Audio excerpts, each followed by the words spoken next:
जो जितना नजदीक होता है वो उतना ही जिम्मेदार होता है।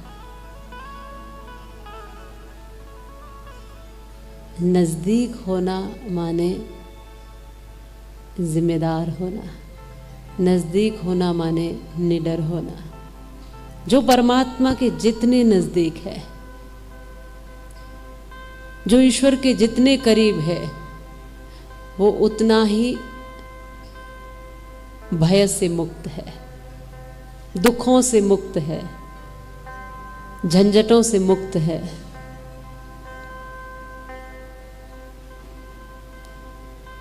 बेशक ऐसा दिखेगा देखने वाले को कि ये भी उसी झंझट में है जिसमें हम हैं।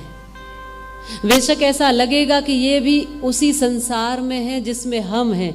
बेशक ऐसा लगेगा देखने वाले को कि ये भी वही भोग भोग रहा है जैसा हम भोग रहे हैं, ये भी वैसा ही जी रहा है जैसा हम जी रहे हैं। बेशक देखने वाले को बाहर से वैसा लगेगा, क्योंकि जीने में तो शिव भी, शंकर भी वैसे ही जी रहे हैं जैसे सब जीते हैं। उनका भी परिवार है, उनका भी स्थान है, चाहे कैसा भी है पर एक स्थान है।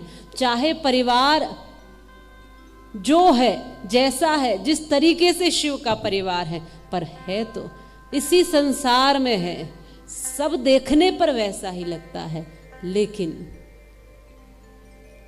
क्या शिव सबके जैसे हैं? शिव को देखने पर लगेगा कि उनका परिवार है, उनकी संतानें हैं, वो गृहस्थी है, उनका एक स्थान है, उनके पास सब साधन आयुध अपने तरीके से हैं, लेकिन फिर भी शिव सदैव मुक्त हैं, विरक्त हैं, वैरागी हैं। वैसे ही शिव भक्त, शिव की उपासना में रत, शिव के नजदीक बैठा हुआ व्यक्ति दूसरों को लगता बेशक है कि ये उसी हमारे ही जैसा बिल्कुल, लेकिन वास्तविकता में वो वैसा नहीं।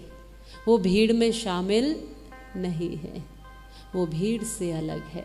वो भीड़ में तो है, लेकिन भीड़ में रहकर भी भीड़ का हिस्सा नहीं। संसार में तो है, पर संसार में रहकर भी संसार का हिस्सा नहीं।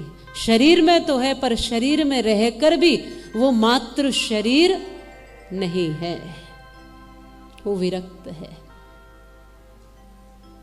सब में रहता है, सब में रहना ही है। न घर भूलो न जग छोड़ो, कर्म करो जिंदगानी में, रहो दुनिया में तुम ऐसे कमल रहता है पानी में। वो वैसे ही रहता है जैसे कमल पानी में, और पानी के नीचे भी कुछ है। वो कीचड़ में खिला हुआ है कमल। कीचड़ अपना काम करती है, कमल अपना काम करता है। जब कीचड़ को कमल के साथ कोई समस्या नहीं है, तो कमल को क्या समस्या होनी चाहिए? जब संसार को हमारे साथ कोई समस्या नहीं है, तो हमें संसार से क्या समस्या होनी चाहिए? पर बस रहना आ जाए, जीना आ जाए, नजदीक भगवान के बैठना आ जाए, उपासक बनना आ जाए, भक्त बनना आ जाए, फिर किसी भी चीज से समस्या नहीं रहती है। इसलिए हो नाव तट से बंधी, लहरों की मनमानी न हो, और नाव को उस पार जाने में परेशानी न हो। देख माझी याद रखना कोई नादानी न हो, और नाव तो पानी में हो पर नाव में पानी न हो। ये स्थिति मन की होनी चाहिए, क्योंकि मन सा न जग में प्रकाश कोई सच्चा मित्र, और मन सा न और कोई शत्रु हुड़दंगा है। मन ही मिलाता ईश, मन ही दिलाता मुक्ति, और मन ही तो डालता सुकर्म में अड़ंगा है। मन है मरीज तो लजीज कोई चीज नहीं, मन यदि चंगा तो कठौती में ही गंगा है।